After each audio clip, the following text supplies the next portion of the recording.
यदि आप वास्तव में अपना जीवन बदलना चाहते हैं तो हर दिन अपनी कमियों को दूर करने का प्रयास करें। तो ठीक है दोस्तों, आज हम लोग इसी कोट के साथ आगे बढ़ते हैं। आपका स्वागत है आपके ऑनलाइन शिक्षण यूट्यूब चैनल पर।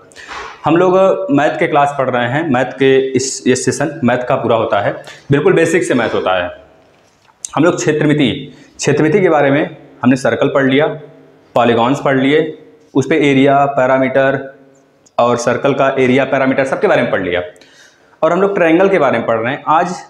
मतलब कि हमने ट्रायंगल का स्केलर ट्रायंगल और इक्विलेटरल ट्रायंगल, जितने भी टाइप्स के ट्रायंगल होते हैं सबके बारे में हमने फुल डिस्कशन किया है दोस्तों। उसका शॉर्ट ट्रिक भी बताया गया है आपको, उसका डेरिवेशन के थ्रू उसका सारा फार्मूला भी निकाल के बताया गया है। मतलब कि 3-4 क्लास केवल उसी पे गया है।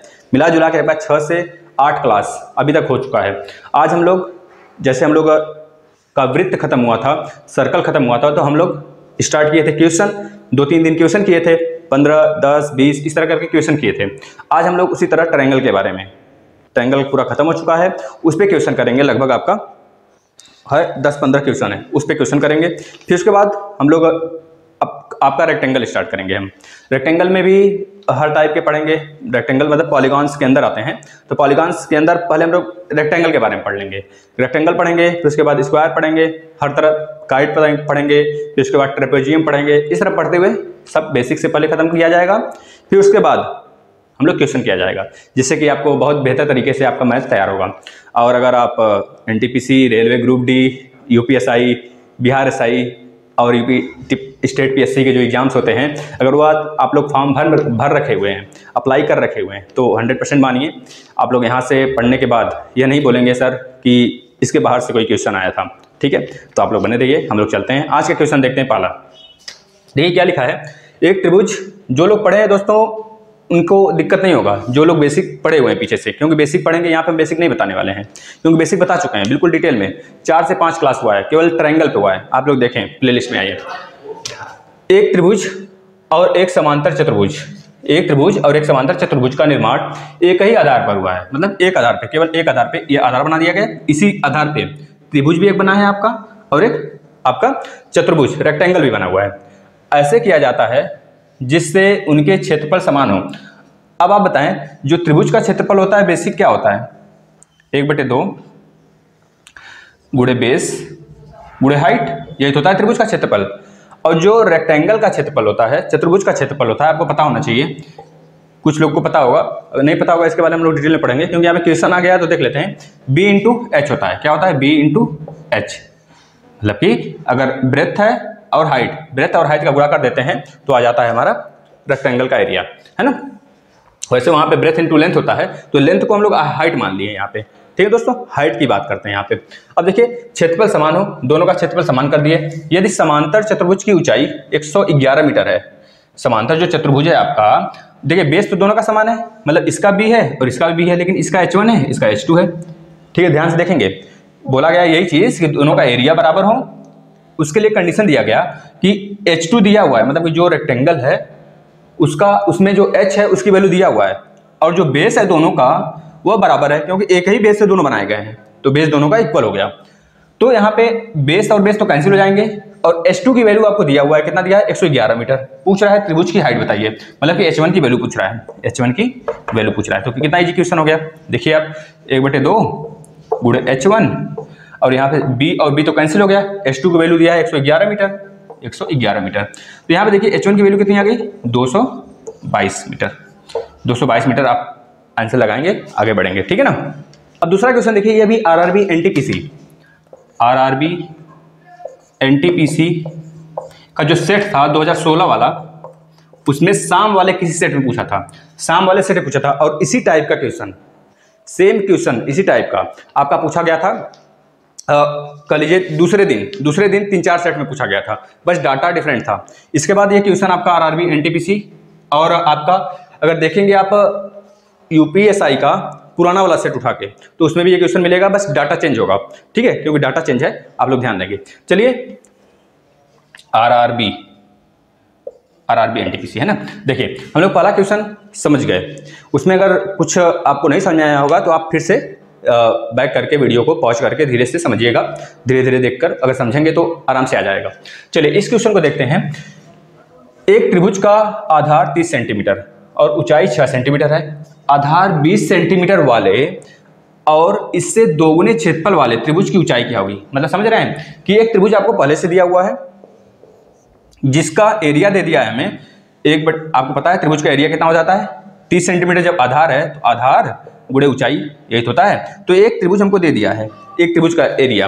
अब बोल रहा है कि जो दूसरा त्रिभुज है उसका आधार हमें दिया हुआ है, उसका आधार हमें दिया हुआ जो दूसरा त्रिभुज है उसका आधार दिया है 20 सेंटीमीटर और उसकी ऊंचाई पूछ रहा है, ऊंचाई हमसे पूछ रहा है। और एक चीज और दिया है, यह बोला है कि जो पहले वाला एरिया है दोस्तों, जो पहले वाला एरिया है वह एरिया जो पहले वाला एरिया है वह दूसरे वाले त्रिभुज के एरिया के इक्वल टू होकर डबल है। मतलब कि जो पहले वाला एरिया है उसका 2 गुना बराबर दूसरे वाला त्रिभुज का एरिया, यानी कि 1/2 पहले वाला 30 गुणे 6 का डबल, यही बोला है ना।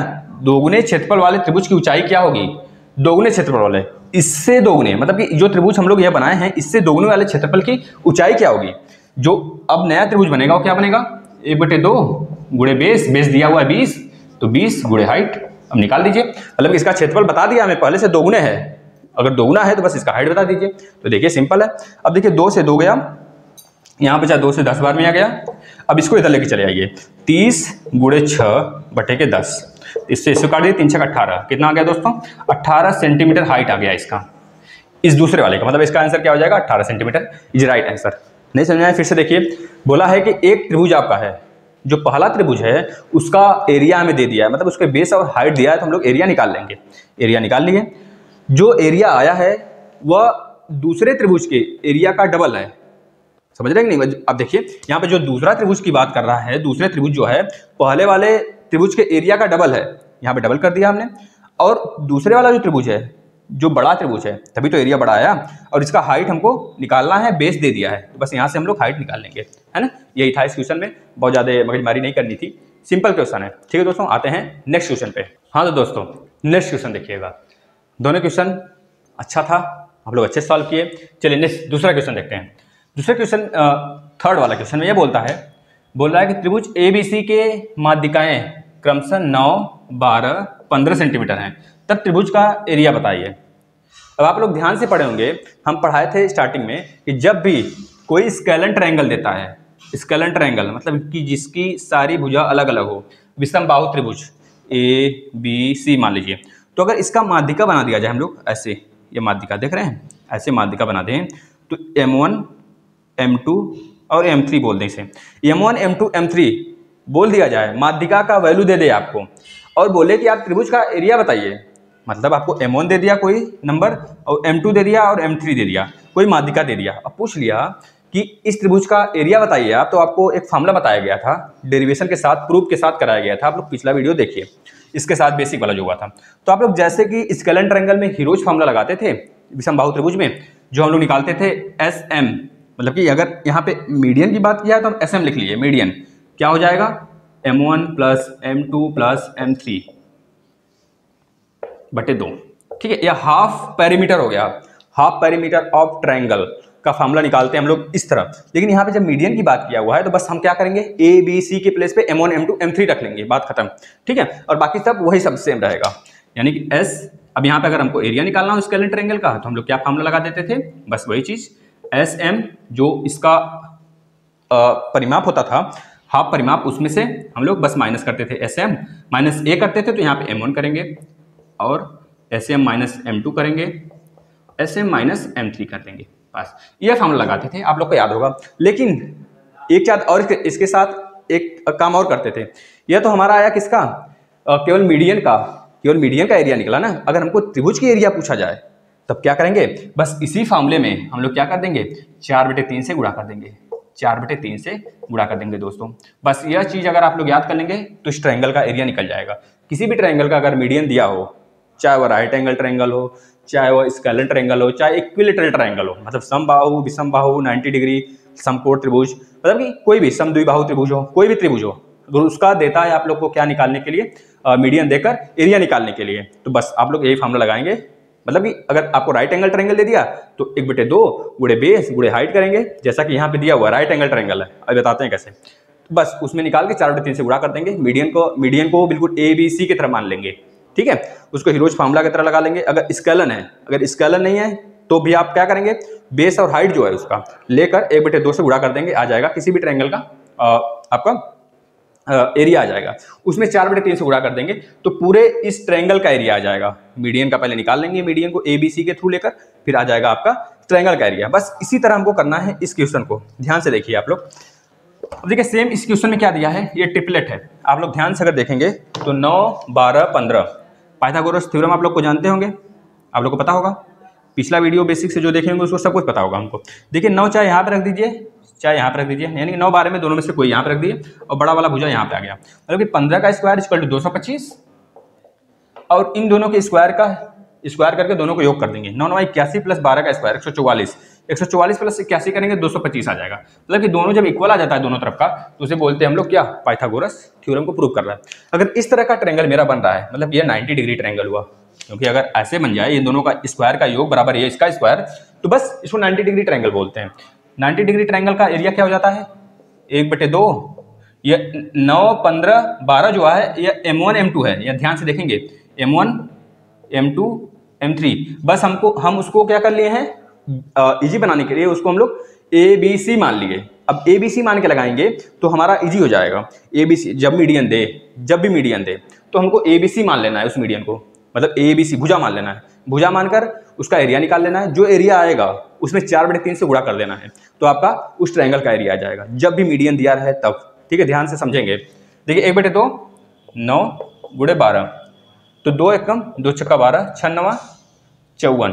अब 6 9 54 दोस्तों आ गया आपका, किसका आ गया, ये तो आएगा मीडियन का एरिया। अब इसमें हम लोग 4/3 से गुणा कर लेंगे, 54 गुणे 4/3, काटिए से 3 एकम कितना आ रहा है, 3 × 24, 18 चौक 72, ठीक है। तो आपका आंसर क्या हो जाएगा, 72 सेंटीमीटर स्क्वायर। तो ध्यान से समझ में आया होगा। ध्यान से फिर से एक बार समझ लीजिए। जब भी मीडियन दिया रहा है उसको हम लोग ऐसा बिहेव करेंगे कि वो ABC हो, ABC की तरह बिहेव कर उसका एरिया निकाल लेंगे, सिंपल। अगर राइट एंगल ट्रायंगल है तो हाफ गुणे बेस गुणे हाइट कर लेंगे। अगर आपका स्केलन ट्रायंगल है तो जैसे हीरोज फार्मूला में लगाते थे उस तरह एरिया निकाल लेंगे। जो भी एरिया आएगा ट्रायंगल का उसमें 4/3 का गुणा कर लेंगे। 4/3 का गुणा करेंगे तो उस ट्रायंगल का एरिया हमें मिल जाएगा, ठीक है ना। ये कंडीशन याद करिएगा, कब लगाएंगे, जब मीडियन दिया रहेगा तब। दोस्तों 10 बार बोल रहे हैं, आप लोग एग्जाम में गलत करते हैं, इसको एग्जाम में गलत नहीं करना है हमें, क्योंकि बहुत सिंपल क्वेश्चन होता है, ठीक है ना। चलिए हम लोग आते हैं नेक्स्ट क्वेश्चन की तरफ। हाँ तो फ्रेंड हम लोग चौथे क्वेश्चन की तरफ आ गए। चौथा क्वेश्चन देखते हैं। देखिए इसमें क्या पूछा है, पहले हम लोग देखेंगे ध्यान से, क्योंकि ये डायरेक्ट फार्मूले पे है। जो फार्मूला आपको क्या किया गया है, डेरिवेशन कराया गया है। जो लोग पिछला वीडियो नहीं देखे हैं दोस्तों, बार बार उनसे विनती है कि आप लोग पिछला वीडियो देखकर ही आएँ, क्योंकि यहाँ पे डायरेक्ट फार्मूला लिया जाएगा और फार्मूला का डेरिवेशन नहीं बताया जाएगा, क्योंकि फार्मूला का डेरिवेशन बिल्कुल विधिवत 3-4 वीडियो में बताया गया है। कैसे आया है सारे फार्मूलाज, जो भी छोटे से बड़े तक के फार्मूले हैं, सब कुछ दोस्तों आपका बहुत अच्छे से क्लियर किया गया है, सारा बेसिक। आप लोग देखें, यहाँ पे क्वेश्चन सेशन है। तो देखिए क्वेश्चन क्या पूछा है नेक्स्ट, PQR एक समबाहु त्रिभुज है। PQR एक समबाहु त्रिभुज है, मतलब कि इक्विलेटरल ट्रायंगल है, जिसकी सारी भुजाएं बराबर हैं होती हैं, जिसकी भुजा 10 सेंटीमीटर है। जब एक भुजा 10 सेंटीमीटर हमको दिया है तो मतलब कि सारी भुजाएं 10 सेंटीमीटर होंगी। त्रिभुज PQR के आंतरिक त्रिज्या का मान क्या होगा, वो भी सेंटीमीटर में बताना है। अब देखिए हमसे पूछा है कि बोला है कि समबाहु त्रिभुज है। समबाहु त्रिभुज का मतलब जिसकी सारी भुजाएं बराबर हों, तो हम लोग बराबर कर दिए और दे दिया भुजा 10 10 10 दे दिया, और यही हाइट होगा। ध्यान से देखेंगे। अब इसमें क्या पूछा है दोस्तों, त्रिज्या पूछा है, भाई आंतरिक त्रिज्या पूछा है। कोई सर्कल अगर हम बना दें ऐसे तो इसका आंतरिक त्रिज्या बताइए। अब आप लोग बोलिएगा मत कि हम ये डेरिवेशन नहीं कराएं। आंतरिक त्रिज्या का डायरेक्ट फार्मूला होता है r = a/√3 और कैपिटल R अगर इसी तरह दे देता आपको, बाहर से अगर दे दे रेक्टेंगल इस तरह सर्कल और आपसे पूछ देता कि इसकी त्रिज्या बताइए आप, तो इसके लिए भी फार्मूला बताया गया है। क्या बताया गया है, कैपिटल R = a/2√3। तो यह डायरेक्ट हम नहीं बता रहे हैं, यहाँ पे डेरिवेशन हुआ है, वो भी आप लोग संतुष्टि के साथ। आप लोग पिछला वीडियो बहुत सारे लोग देखे हैं, अप्रिशिएट किए हैं, बोले हैं, और देखिए आप लोग भी अगर नहीं देखे हैं तो, ठीक है। तब यहाँ पे आइए और क्वेश्चन करिए आप लोग। अब देखिए यहाँ पे R हो गया और A की वैल्यू क्या है दोस्तों, 10 है, यहाँ पर रख देंगे 10, 10/√3। इस तरह तो आंसर डायरेक्ट हो जाएगा आपका 10√3 सी की वैल्यू, मतलब C, option number C is right हो जाएगा। लेकिन आप लोग अगर वहाँ पे बेसिक क्लियर कर लेंगे तो यहाँ पे बहुत अच्छा लगेगा आपको डायरेक्ट क्वेश्चन करने में तभी मजा आता है जब हमको फार्मूला बिल्कुल बेसिक से क्लियर हो दोस्तों। इसी तरह आपको स्केलेन ट्रायंगल का भी बताया गया था। स्केलेन ट्रायंगल में जो इंटरनल सर्कल बनता है उसका रेडियस क्या होगा, तो बताया गया था ABC अपन डेल्टा, यही बताया गया था ABC अपन डेल्टा इंटरनल सर्कल के लिए, मतलब कि इंटरनल रेडियस के लिए किसी भी ट्रायंगल का, अगर कोई ट्रायंगल स्केलेन ट्रायंगल हो तो उसका इंटरनल निकालने के लिए, इंटरनल रेडियस निकालने के लिए हम लोग फार्मूला वहाँ पे डिराइव किए थे। क्या डिराइव किए थे, किस फार्मूले से डिराइव किए थे, तो आपको पता होना चाहिए कि अगर कभी भी A/S/2 पूछ देता है इस वाले फार्मूले से, यह फार्मूला कहाँ से आया, यह भी डिराइव किया गया है, आप लोग देखेंगे पिछली वाला वीडियो जाके। बस इसी जगह से सब कुछ निकला है। R की वैल्यू हो गया, कैपिटल R की वैल्यू हो गया, और वहाँ पे स्केलेन ट्रायंगल में भी स्मॉल r और कैपिटल R की वैल्यू हो गया, है ना। तो स्केलेन ट्रायंगल में स्मॉल r की वैल्यू ABC, मतलब स्केलेन ट्रायंगल में सारी भुजाएं अलग अलग होती हैं, तो A × B × C भुजा का गुणनफल अपान में डेल्टा, उसका एरिया। इसी तरह कैपिटल R, मतलब कि अगर आउटर सर्कल दे दे स्केलेन ट्रायंगल में तब कैसे निकालेंगे, तब भी वहां पे हम लोग निकाले थे, क्या निकाले थे, ABC/4 डेल्टा हो गया था, नीचे 4 डेल्टा, बस मतलब कि 4 × डेल्टा, मतलब उसकी एरिया यह कर दिया गया था।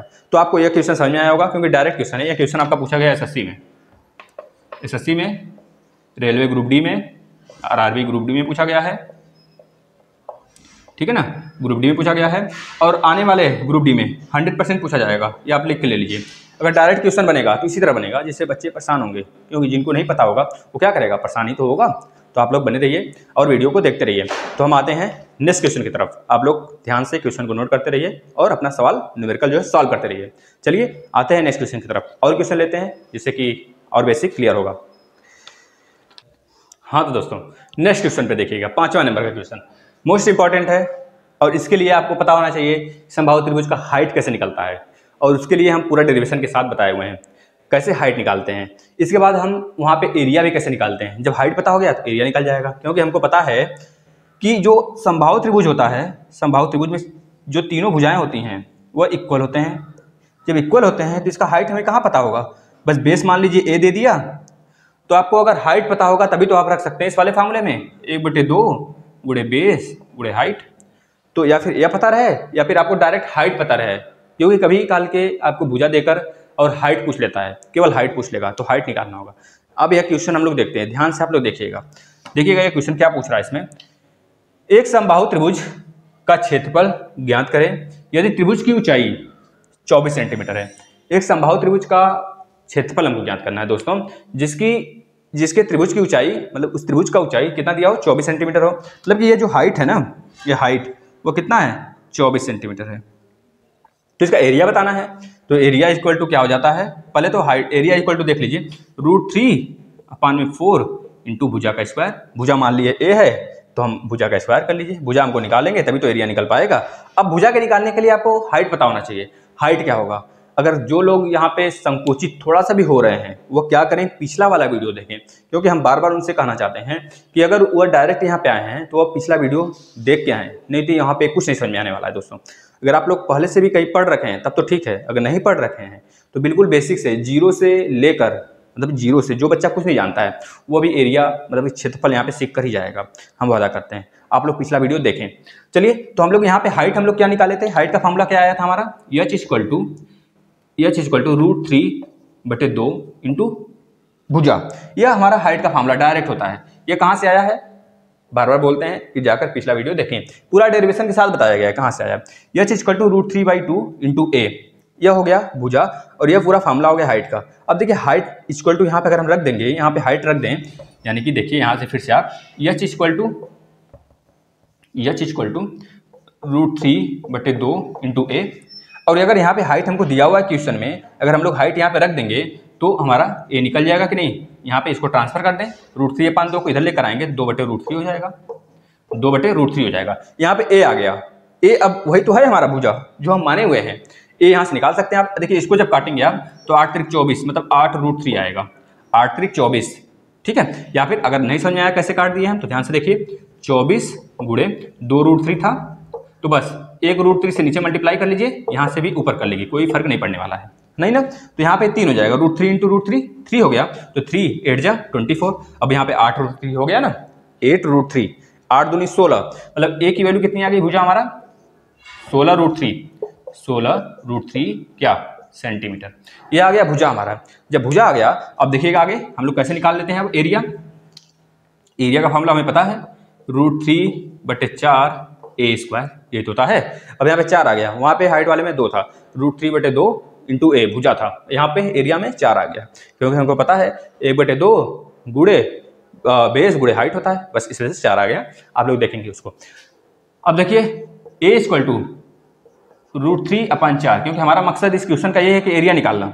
जब a आ गया तो a यहाँ पर रख दीजिए। a कितना आया है 16 गुणे √3, यानी कि हम लोग लिख सकते हैं 16 गुणे 16 गुणे 3, √3 इंटू √3, 3 हो गया। अब देखिए 4 एक कम, 4 चौके 16, 16 चौका 64, 64 गुणे 3 गुणे √3, मतलब आंसर क्या आ जाने वाला हमारा, ए की वैल्यू तो आया था 16√3 सेंटीमीटर। अब जो एक एरिया की वैल्यू आएगी वो देखिए 3 चौके 12 को 2, 3 जगह 18 को 19, 192√3 क्या सेंटीमीटर स्क्वायर, ये आएगा, है ना। देखिए कौन सा आंसर है, option number A is right answer. ठीक है ना, समझ में आया होगा।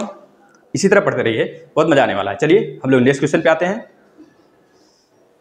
हाँ तो दोस्त, दूसरे क्वेश्चन पे हम लोग आते हैं। नेक्स्ट क्वेश्चन पे ध्यान से देखेंगे, जितने भी क्वेश्चन पढ़ाए जा रहे हैं, जितने भी क्वेश्चन बताए जा रहे हैं, आपको ऐसा भी नहीं होगा कि सब एक ही टाइप के क्वेश्चन हो। यहाँ पे हमारा मकसद यही है कि ज़्यादा से ज़्यादा क्वेश्चन कराया जाए, और जैसे ही सारे टॉपिक खत्म होते हैं क्षेत्रफल के, एक लगातार आपके 10-15 के वीडियो में सारे जितने भी क्वेश्चन आए हुए हैं या फिर जहाँ जहाँ से क्वेश्चन आते हैं वो सब कराए जाएंगे। और जैसे ही टॉपिक आपका कोई खत्म हो रहा है मेंसुरेशन का, हम तुरंत उसी टॉपिक पे उसके तुरंत बाद क्वेश्चन लेके चले आ रहे हैं। मतलब कि आप लोग समझ रहे हैं कि जो भी क्वेश्चन आ रहा है, सब क्वेश्चन एक जैसे नहीं हो रहे हैं, अलग अलग टाइप के, जिससे जैसे जैसे क्वेश्चन पूछे जाते हैं, है ना, मतलब कि अलग अलग टाइप के क्वेश्चन है। तो आप लोग के फायदे के लिए पढ़ाया जा रहा है, आप लोग ज़्यादा से ज़्यादा वीडियो को शेयर करें। चलिए क्वेश्चन पे आते हैं। समबाहु त्रिभुज का क्षेत्रफल सेंटीमीटर स्क्वायर में ज्ञात करें जो 48 सेंटीमीटर लंबाई के धागे का उपयोग करके बनाया जा सकता है। अब आप लोग ध्यान से समझिए, अगर हम लोग धागे को 48 सेंटीमीटर धागे को ले लें और एक समबाहु त्रिभुज बना दें ऐसे, देखिए कौन सा धागा है, 48 सेंटीमीटर का धागा है। 48 सेंटीमीटर का धागा कुछ यहाँ पे गया, यहाँ पे गया, यहाँ पे, मतलब कि जब समबाहु त्रिभुज है तो आप बताइए हर तरफ बराबर होगा कि नहीं, भुजा तो बराबर होगी 48 में, मतलब कि 48/3 कर दीजिए आप।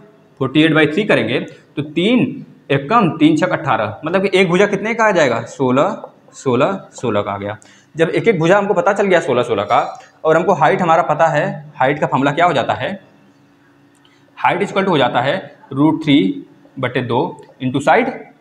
और हमसे पूछा गया है उस त्रिभुज का एरिया बताइए। हाइट का फॉर्मूला यह होता है, तो हाइट रख देंगे हम लोग यहाँ पे, सॉरी भुजा रख देंगे, भुजा हमको पता है 16 16 यहाँ पे रख देंगे, √3/2 गुणे 16 आ गया 2, यानी कि 8 16, यानी कि 8√3 8√3 दोस्तों क्या आ गया, आपका हाइट आ गया। जब 8√3 आपका क्या आ गया, हाइट आ गया, ये सेंटीमीटर में है, हाइट आ गया, तो एरिया का फॉर्मूला क्या होता है, आपको पता होगा एरिया का formula, area equal to √3/4 a², मतलब कि भुजा का स्क्वायर।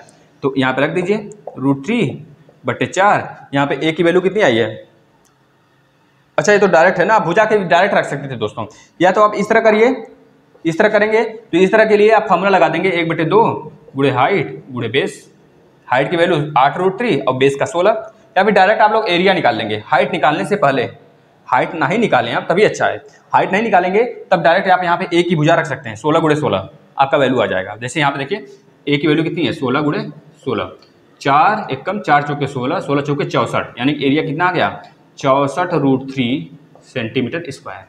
आपका यह आंसर हो जाएगा। 64√3 कहाँ पे है भैया, यहाँ पे है, ठीक है, 64√3 भाई साहब हमको यहाँ पे है, option number B is right answer. चलिए नेक्स्ट क्वेश्चन पे आते हैं।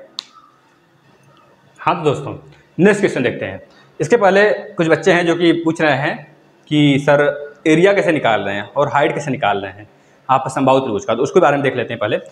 अगर नहीं देखे हो पिछला वाला वीडियो तो यहाँ पे देख सकते हैं। जैसे देखिए, अगर हम समबाहु त्रिभुज का मतलब क्या हो जाता है, समबाहु त्रिभुज का मतलब यही होता है ना जिसकी तीनों साइड इक्वल हों और उसमें एक हाइट भी तो होता है बीच में, ये हाइट हमको निकालना होता है। सिंपल ट्रायंगल का फॉर्मूला क्या हो जाता है, इक्विलेटरल ट्रायंगल का यहाँ पे हम लोग एरिया निकाल रहे हैं। लेकिन सिंपल अगर त्रिभुज का फॉर्मूला पूछा जाए तो आप लोग बताएंगे 1/2 गुणे बेस गुणे हाइट, यहाँ पे देखिए बेस तो हमको पता है हमारा ए है, बेस हमारा ए है, लेकिन हाइट हमको नहीं पता है, इस वजह से हम लोग नहीं निकाल सकते। तो पहले हाइट ही क्यों ना निकाल लें। तो हाइट निकालने के लिए आप लोग देखेंगे, जब ये हमारा इक्विलेटरल ट्रायंगल है और यहाँ से हम लोग अगर हाइट एक परपेंडिकुलर डाल रहे हैं तो वही हाइट है हमारा, और ये जो परपेंडिकुलर है दोस्तों इस ट्रायंगल को दो भागों में बांट देगा, इधर वाला भाग दोनों सेम होंगे। तो एक वाला भाग हमारा कितना हो जाएगा, a/2 का होगा, और यह वाला भी a/2 हो जाएगा, क्योंकि ये पूरा a है तो a/2 होगा। बस दोस्तों अब देखिए यह हम लोग पाइथागोरस थ्योरम लगा सकते हैं। किसी एक त्रिभुज को पकड़ें, ये 90 डिग्री ट्रायंगल है, 90 डिग्री ट्रायंगल में पाइथागोरस थ्योरम लगता है। तो देखिए यह हमारा कर्ण हो गया, यह हमारा लंब हो गया, यह आधार हो गया। लंब आधार में से कोई भी ले लीजिए, कोई दिक्कत नहीं, लेकिन कर्ण हमारा a है तो a का स्क्वायर बराबर लंब का स्क्वायर a/2 प्लस आधार का स्क्वायर h का स्क्वायर हो गया। अब देखिए दोस्तों h का स्क्वायर और a का स्क्वायर, h हमको निकालना है तो h को एक तरफ रहने दीजिए, यहाँ पे लेते आइए आप a स्क्वायर माइनस a/2 का होल स्क्वायर। अब यहाँ पे आप लोग निकाल सकते हैं कि a स्क्वायर, यहाँ पे a square minus a square बटे 4, यहाँ पे आप लोग एलसीएम लेंगे तो h स्क्वायर की वैल्यू आ जाएगी, देखिएगा 4a square minus a square बटे 4। अब यहाँ से 4a square minus a square करेंगे तो h square equal to 3a square बटे 4 आएगा, और h की वैल्यू यहाँ से आप लोग निकाल सकते हैं √3/2 इंटू a। नहीं दोस्तों ये आ जाएगा, यह जब h की वैल्यू आ गया तो बस इस फार्मूले में आप रख दीजिए, इस वाले फार्मूले में रख दीजिए h की वैल्यू, और बेस हमारा a है तो बेस को भी रख दीजिए वहाँ पे। तो यहाँ पर रखिए 1/2 गुणे बेस क्या है, a है, देखिए पूरा a है ना, a हो गया, और हाइट हम लोग निकालें, हाइट कितना है √3/2 इंटू a, तो यहाँ पर रख दीजिए √3/2 इंटू a, तो आ जाएगा आंसर कितना √3/4 इंटू a स्क्वायर। तो यही तो था √3/4 इंटू भुजा का स्क्वायर, यह हो गया पूरा इक्विलेटर ट्रायंगल का एरिया, ठीक है ना। और बाकी आप रेडियस वगैरह वाला पढ़ सकते हैं, रेडियस कैसे निकालते हैं, अगर आउटर सर्कल बना दे उसका रेडियस पूछ ले, अगर इनर सर्कल बना दे उसका रेडियस पूछ ले, उसका डेरिवेशन बिल्कुल विधिवत कराया गया है। आइए पिछला वीडियो देखिए आप। अब देखिए इस क्वेश्चन में क्या पूछा गया है, एक त्रिभुज में यदि h माइनस आर बराबर 15 सेंटीमीटर हो, h माइनस आर बराबर कितना हो 15 सेंटीमीटर हो, जहां h त्रिभुज की ऊंचाई है और जो r है वो परिवृत्त की त्रिज्या है। परिवृत्त यानी कि अगर ये ट्रायंगल बना रहे हैं हम लोग, ये ट्रायंगल बन रहा है हम लोग का, देखिए ध्यान से आप लोग, अगर ये ट्रायंगल बन रहा है दोस्तों तो इस ट्रायंगल में परिवृत्त ऐसे, ये परिवृत्त हो गया, अंतर्वृत्त अंदर होता है, तो बस परिवृत्त की बात कर रहा है तो बाहर वाले सर्कल की बात कर रहा है, तो बाहर वाले सर्कल का मतलब इसका रेडियस कैपिटल R हम लोग निकाले थे। कैपिटल R बराबर क्या था, कैपिटल R बराबर बताएंगे, कौन बताएगा, a/√3, और स्मॉल r का कितना आया था a/2√3, ये तो था स्मॉल r का, ये कैपिटल R का था, ये स्मॉल r का था, है ना। आप लोग ध्यान से इसको देखेंगे। अब देखिए यहाँ पे हमको पता है h हम लोग निकाले हैं अभी, h कितना आया था √3/2 इंटू a, और कैपिटल R कितना आ गया माइनस स्मॉल a का मतलब वही भुजा, उसका भुजा है त्रिभुज का, बटे √3 इक्वल टू 15 सेंटीमीटर, ये हमारा दिया हुआ है। अब यहाँ से हम लोग सॉल्व करेंगे और साइड निकलेगा, जो साइड आएगा दोस्तों वह a की वैल्यू आएगा, किसी भी समबाहु त्रिभुज का साइड आ गया वो, ठीक है। चलिए देखिए यहाँ पे, तो अब इसको हम लोग सॉल्व करते हैं, तो इसका जब एलसीएम लेंगे तो यहाँ पे 3a मतलब कि 3a माइनस a हो जाएगा बटे 2√3 बराबर 15 सेंटीमीटर। अब इसको सॉल्व करेंगे तो 3a माइनस a मतलब 2a बटे 2√3 बराबर 15 सेंटीमीटर। देखिए 3 माइनस a तो √3 into √3 3a minus a 2a, और 2√3 यहाँ पर हो गया, 2 से गया, आ गया a की वैल्यू कितनी आ गई 15√3 क्या सेंटीमीटर। ये तो भुजा आया है, ये तो भुजा आ गया दोस्तों। अब हमको पूछ रहा है कि उस ट्रायंगल का क्या बताना है, हमको एरिया बताना है, तो बस एरिया रख दीजिए। एरिया का फॉर्मूला क्या हो जाता है √3/4 गुणे a स्क्वायर, भुजा का स्क्वायर, a हमारा कितना है निकाल दीजिए, √3/4, a की वैल्यू 15 गुणे 3 √3 इंटू √3 3 हो गया। यहाँ पे देखिए इसका मल्टीप्लाई करेंगे तो 15 का स्क्वायर 225 में 3 का गुणा कर लीजिए, 225 गुणे 3, 3 × 15 को 5, कैरी 1 3 6 1 7 3 दूनी 6, 3 × 15 को 5 हाथ में 1 3 6 1 7 3 दूनी 6, मतलब 675 आ गया। देखिएगा 675 √3/4, यह आंसर लिख सकते हैं। या फिर इसको काट देंगे तो कितना आ जाएगा, देखिए 4 एकम 4 बचा 2, 4 छक 24, 4 एकम 4 बचा 2 आपका 27 हो गया, 27 में 4 छक 24 बचा 1, 4 चौके 16, मतलब कि समझ लीजिए 4 3 12, कितना आ गया बचा यहाँ पे 3 बचा। 4 7 28 0.3 इतना आएगा सेंटीमीटर स्क्वायर में, ये आप लोग नोट कर लेंगे। तो इस तरह के भी क्वेश्चन आएंगे। हमारे क्वेश्चन कराने का मतलब यह था अलग अलग कि जितने भी टाइप के क्वेश्चन बनते हैं यहाँ पे एग्जाम में, सारे क्वेश्चन आपको कराया जा रहा है। तो बस आप लोग शांति मन से उसको सॉल्व करते रहिए। अब हम लोग का नेक्स्ट जो क्लास आएगा उसमें हम लोग पढ़ेंगे रेक्टेंगल वाले में। रेक्टेंगल का पूरा एरिया जानेंगे, क्या होता है रेक्टेंगल, उसके बाद स्क्वायर पढ़ेंगे, फिर उसके लिए भी क्लास करेंगे, अच्छे से उसका क्वेश्चन भी कराया जाएगा मतलब, ठीक है ना। तो आप लोग बनाए रखें चैनल पे और अपना प्यार जैसे दे रहे हैं और अपना प्यार इसी तरह बनाए रखें दोस्तों, और ज़्यादा से ज़्यादा अपने दोस्तों को शेयर करें। जो भी फ्रेंड, जो भी दोस्त चाहते हैं कि अगला क्लास स्टार्ट किया जाए, क्योंकि बहुत सारे फ्रेंड हैं उनका कुछ इशू है कि वो बोल रहे हैं सर स्टार्ट करिए ट्रिग्नोमेट्री। तो ट्रिग्नोमेट्री स्टार्ट होगा दोस्त, आप लोग बिल्कुल मत कराइए इसका। जहाँ पे ये सेशन खत्म हुआ तहाँ आपका ट्रिग्नोमेट्री पहले स्टार्ट करेंगे, फिर उसके बाद आपका जो भी एलसीएम एचसीएफ ये सब सारी चीज़ें खत्म होंगी।